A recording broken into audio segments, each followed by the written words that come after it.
Olá pessoal, sejam bem-vindos a mais um vídeo aqui no canal da plataforma Moretti. No canal são apresentados assuntos referentes à engenharia agrícola. Meu nome é Giovanni Luiz Costa Curta Poli e hoje trago para vocês este vídeo referente a métodos para estimar o ponto de murcha permanente. Primeiro vamos definir o que é o ponto de murcha permanente. O ponto de murcha permanente é definido funcionalmente como o teor de umidade no solo no qual as plantas murcham e não mais recuperam sua turgidez, mesmo que sejam colocadas em câmeras escuras e úmidas. Para explicar um pouquinho mais sobre o que é o ponto de murcho permanente, se uma determinada cultura tiver menos água disponível do que ela necessita para sobreviver, as plantas vão começar a enrugar. Quando tem reposição, através de chuvas e irrigação, a planta pode conseguir restabelecer sua vida, mas a perda de água pode ser tanta que ela não vai mais conseguir se restabelecer, e essa quantidade limitada de umidade do solo é conhecida como ponto de murcha permanente. Aqui vamos falar um pouquinho mais quais são os métodos para estimar o ponto de murcho permanente. Tem o método padrão, empregado por Beers e Saints, em 1912, e também o método alternativo, empregado por Richard Cooley, de 1986. Explicar um pouquinho sobre o método padrão fisiológico.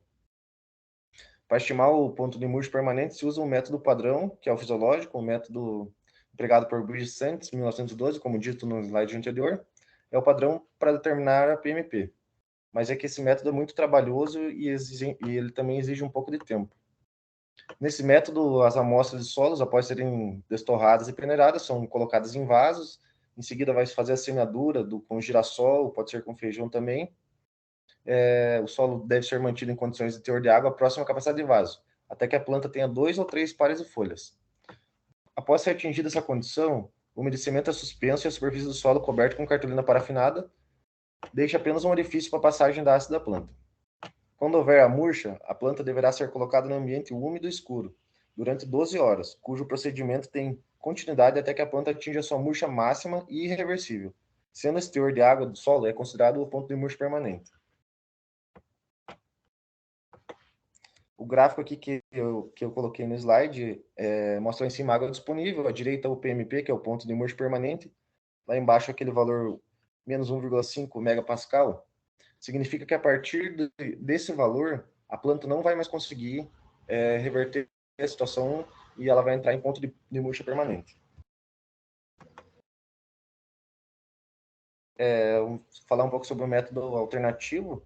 O método consiste em inserir uma câmara de pressão, amostras de solos deformadas e deformadas, saturadas, em contato hidráulico com uma placa porosa, membrana ou qualquer outro meio poroso. O método consiste em inserir uma câmara de pressão, amostra de solos, como eu disse, né? Após a acomodação da amostra no interior da câmara, vão ser aplicados diferentes valores de pressão, fazendo com que a parte da água retida na amostra seja expulsa da mesma, né? A determinação da massa da amostra, antes e após a aplicação desta pressão, permite a determinação do valor da umidade remanescente, ou seja, aquela que está retida com maior energia e aplicada. Desde a idealização do método do Richard da câmara de pressão, foi trazido poucas inovações para medir o ponto de murcho permanente. E porque esse método tem alguns problemas, e a gente pode destacar alguns problemas. Aqui vou colocar uma imagem da câmara de pressão, né?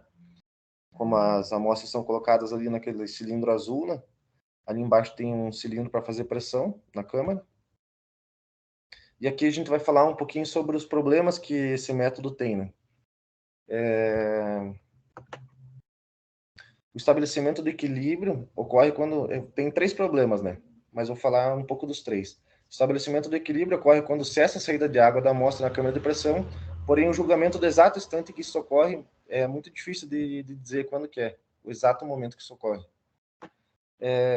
Outro problema é que após a pesagem da amostra, essa deve ser novamente saturada, o que vai acontecer é que vai acabar degradando o solo, então o solo não vai ficar igual como ele é realmente, né? Isso vai acabar comprometendo os resultados, porque vai acabar mudando as características de retenção de água do solo, né? Um terceiro problema que ele tem é que devido aos processos apontados, devido aos processos que eu disse anteriormente, vai se precisar de um longo tempo para a obtenção da curva de retenção, pois a cada estado de equilíbrio há necessidade da abertura da câmara de Richard para a pesagem e ressaturação das amostras.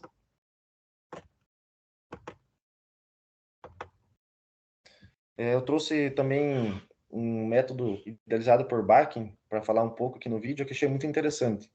No método utilizado por Bach de 1998, propõe-se uma modificação da câmara de Richter convencional de modo que um feixe de radiação gama possa atravessar a amostra colocada em seu anterior.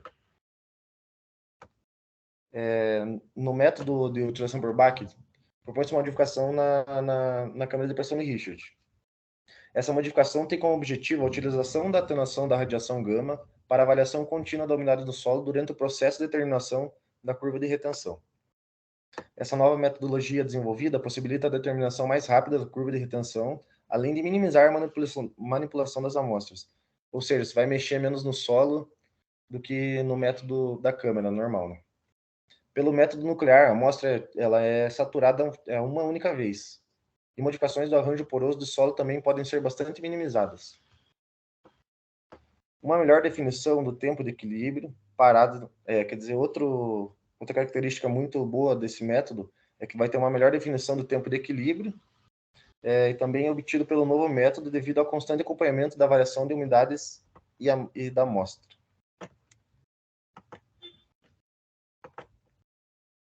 Essa aqui uma imagem com o novo método, né? Que aqui vai ter normal a câmera de Richards ali, vai ter o colimador, detector de saída de água, amostra, né? Que é o solo, a placa porosa, colimador, e aqui vai a fonte radioativa e a blindagem, naquele cilindro ao lado esquerdo.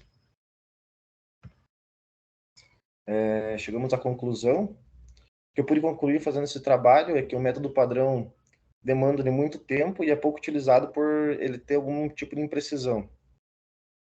Então, daí foi criado o método de Richards, né? O método da câmara de Richards, de 1986, é bom, mas requer cuidados com problemas e ele também exige um pouco de tempo para se definir essa curva padrão aí. E definir que o método proposto por Bach, em 1998, tem por objetivo melhorar o método alternativo. Então, ele não criou um método, ele apenas aperfeiçoou o método de Richard Kluzner. Por hoje é isso, pessoal. Até mais.